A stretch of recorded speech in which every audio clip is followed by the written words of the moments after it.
ವೀಕ್ಷಕರೇ, ನಮ್ಮ ಚಳ್ಳಕೆರೆ ಟಿವಿಗೆ ಸ್ವಾಗತ. ಇಂದಿನ ಪ್ರಮುಖ ಸುದ್ದಿ. ಚಳ್ಳಕೆರೆ ನಗರದ ತಾಲೂಕು ಕಚೇರಿ ಸಭಾಂಗಣದಲ್ಲಿ ತಾಲೂಕು ಆಡಳಿತ ಹಾಗೂ ತಾಲೂಕು ಜೈನ ಸಮುದಾಯದ ಸಂಯುಕ್ತ ಆಶ್ರಯದಲ್ಲಿ ಶ್ರೀ ಭಗವಾನ್ ಮಹಾವೀರ ಜಯಂತಿ ಕಾರ್ಯಕ್ರಮವನ್ನು ಭಾನುವಾರ ಭಕ್ತಿಭಾವದಿಂದ ಆಚರಿಸಲಾಯಿತು. ಇದಕ್ಕೂ ಮುನ್ನ ಜೈನ ಸಮುದಾಯದ ವತಿಯಿಂದ ನಗರದ ರಾಜಬೀದಿಗಳು, ಬೆಂಗಳೂರು ರಸ್ತೆ, ಚಿತ್ರದುರ್ಗ ರಸ್ತೆ, ನೆಹರು ವೃತ್ತದ ಮೂಲಕ ಭವ್ಯ ಮೆರವಣಿಗೆ ನಡೆಯಿತು. ಮೆರವಣಿಗೆಯಲ್ಲಿ ನೂರಾರು ಭಕ್ತರು ಭಾಗವಹಿಸಿ ಮಹಾವೀರರ ಜಯಘೋಷ ಮೊಳಗಿಸಿದ್ದಾರೆ. ಧಾರ್ಮಿಕ ಭಕ್ತಿಭಾವ, ಶಾಂತಿ ಮತ್ತು ಸೌಹಾರ್ದತೆಯ ಸಂದೇಶಗಳೊಂದಿಗೆ ಮೆರವಣಿಗೆ ಸಾಗಿತು. ಕಾರ್ಯಕ್ರಮದಲ್ಲಿ ಭಾಗವಹಿಸಿದ್ದ ಚಳ್ಳಕೆರೆ ವಿಧಾನಸಭಾ ಕ್ಷೇತ್ರದ ಶಾಸಕ ಹಾಗೂ ಕರ್ನಾಟಕ ರಾಜ್ಯ ಸಣ್ಣ ಕೈಗಾರಿಕೆಗಳ ಅಭಿವೃದ್ಧಿ ನಿಗಮದ ಅಧ್ಯಕ್ಷ ಟಿ. ರಘುಮೂರ್ತಿ, ಭಗವಾನ್ ಮಹಾವೀರರು ಸಾರಿದ ಅಹಿಂಸೆ, ಸತ್ಯ, ಶಾಂತಿ ಮತ್ತು ಸಹಿಷ್ಣುತೆ ಎಂಬ ಮೌಲ್ಯಗಳು ಇಂದಿನ ಸಮಾಜಕ್ಕೂ ಮಾರ್ಗದರ್ಶಕವಾಗಿವೆ ಎಂದು ಹೇಳಿದ್ದಾರೆ.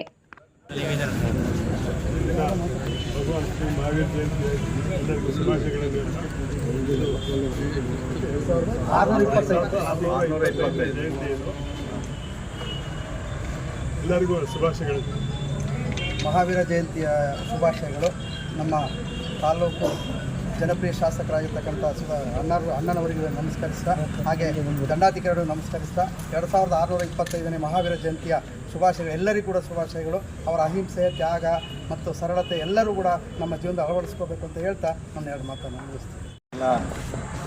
ಎಲ್ಲ ಆತ್ಮೀಯರೇ, ಇವತ್ತು ನಾವೆಲ್ಲರೂ ಇಲ್ಲಿ ಸರ್ಕಾರದ ಒಂದು ನಿರ್ದೇಶನ ಮಹಾವೀರ ಜಯಂತಿಯನ್ನು ಯಾವತ್ತೂ ಕೂಡ ಆಚರಣೆ ಮಾಡ್ತೀವಿ. 2625ನೇ ಜಯಂತಿ.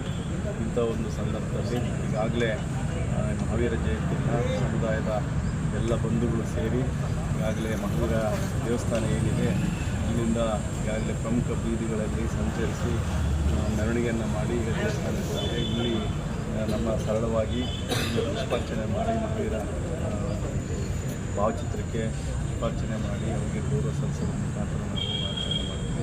ಈ ಸಂದರ್ಭದಲ್ಲಿ ಇಲ್ಲಿ ನಮ್ಮ ಜೊತೆ ಇರ್ತಕ್ಕಂಥ ಹಿರಿಯರಾದಂಥ ಸಮಾಜದ ಮುಖಂಡರು, ಹಿರಿಯರಾದಂಥ ಅಮ್ಮಣ್ಣವರಿದ್ದಾರೆ, ಭರತರಾಜ್ ಅವರಿದ್ದಾರೆ, ಪಾರ್ಶ್ವನಾಥ್ ಅವರಿದ್ದಾರೆ, ನಮ್ಮ ತಹಸೀಲ್ದಾರ್ ಇದ್ದಾರೆ. ಎಲ್ಲ ನಮ್ಮ ಬೇರೆ ಬೇರೆ ಎಲ್ಲ ಪಕ್ಷದ, ನಮ್ಮ ಕಾಂಗ್ರೆಸ್ ಪಕ್ಷದವರು ಸೇರಿ ಎಲ್ಲ ಪಕ್ಷದ ಮುಖಂಡರು ಮತ್ತು ಬೇರೆ ಬೇರೆ ಎಲ್ಲ ಸಮಾಜದ ಹಿರಿಯರು ಎಲ್ಲ ಯುವಕರು ಎಲ್ಲ ಸೇರಿ ನಾವು ಸರಳವಾಗಿ ಮಹಾವೀರ ಜಯಂತಿ ಆಚರಣೆ ಮಾಡ್ತೀವಿ. ಇಂಥ ಸಂದರ್ಭದಲ್ಲಿ ಎಲ್ಲ ಸಮಾಜದ ಜನತೆ ತಗೊಂಡು ಎಲ್ಲ ಸಮಾಜಕ್ಕೆ ಅಂದರೆ ಮಹಾವೀರರು ಈ ಒಂದು ನಾಡಿಗೆ, ಈ ಒಂದು ಮನುಕುಲಕ್ಕೆ ಭಾಳಷ್ಟು ಶಾಂತಿಯನ್ನು ಕೊಟ್ಟಂಥ ವ್ಯಕ್ತಿಗಳಲ್ಲಿ ಮೊದಲಿಗರಾಗ್ತಾರೆ. ಯಾವತ್ತೂ ಕೂಡ ಶಾಂತಿ, ಸಮಾಜದಲ್ಲಿ ಶಾಂತಿ ಇದ್ದರೆ ಬೇರೆ ಯಾವುದೂ ಕೂಡ ಬೇಕಾಗಿಲ್ಲ, ಎಲ್ಲನೂ ಕೂಡ ಸುಗಮವಾಗಿ ಆಗೋಂಥದ್ದು. ಅದಕ್ಕೆ ಭಾಳಷ್ಟು ಅವರು ಕಾರಣ ಆಗಿದ್ದಾರೆ ಈ ಸಮಾಜಕ್ಕೆ. ಅಂಥ ಒಂದು ಮಹಾತ್ಮರ ಜಯಂತಿಯನ್ನು ನಾವು ಇವತ್ತು ಆಚರಣೆ ಮಾಡಿದ್ವಿ. ನಾವು ಈ ಸಂದರ್ಭದಲ್ಲಿ ಈ ಒಂದು ಸಮಾಜಕ್ಕೆ, ಈ ಪ್ರಪಂಚಕ್ಕೆ ಕೂಡ ಇವಾಗ ಆಗಲೇ ಪ್ರಪಂಚ ಭಾಳಷ್ಟು ಬೇರೆ ಬೇರೆ ರೀತಿಯಲ್ಲಿ ನಾವು ನೋಡ್ತಾ ಇದ್ದೀವಿ.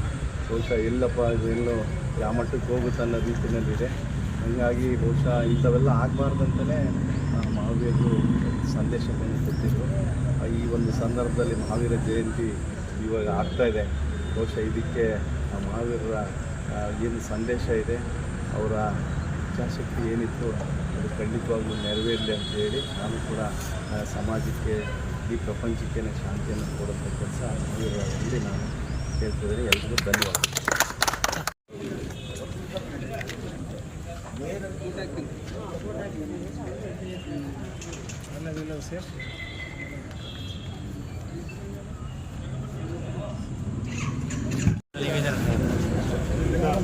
ಭಗವಾನ್ ಶ್ರೀ ಮಹಾವೀರ ಜಯಂತಿ ಎಲ್ಲರಿಗೂ ಶುಭಾಶಯಗಳು. 2625 ಜಯಂತಿ ಎಲ್ಲರಿಗೂ ಶುಭಾಶಯಗಳು. ಮಹಾವೀರ ಜಯಂತಿಯ ಶುಭಾಶಯಗಳು. ನಮ್ಮ ತಾಲೂಕು ಜನಪ್ರಿಯ ಶಾಸಕರಾಗಿರ್ತಕ್ಕಂಥ ಅಣ್ಣನವರಿಗೆ ನಮಸ್ಕರಿಸ್ತಾ, ಹಾಗೆ ದಂಡಾಧಿಕಾರಿಗಳು ನಮಸ್ಕರಿಸ್ತಾ 2625ನೇ ಮಹಾವೀರ ಜಯಂತಿಯ ಶುಭಾಶಯಗಳು. ಎಲ್ಲರಿಗೂ ಕೂಡ ಶುಭಾಶಯಗಳು. ಅವರ ಅಹಿಂಸೆ, ತ್ಯಾಗ ಮತ್ತು ಸರಳತೆ ಎಲ್ಲರೂ ಕೂಡ ನಮ್ಮ ಜೀವನದ ಅಳವಡಿಸ್ಕೋಬೇಕು ಅಂತ ಹೇಳ್ತಾ ನನ್ನ ಎರಡು ಮಾತನ್ನು ಮುಗಿಸ್ತೀನಿ.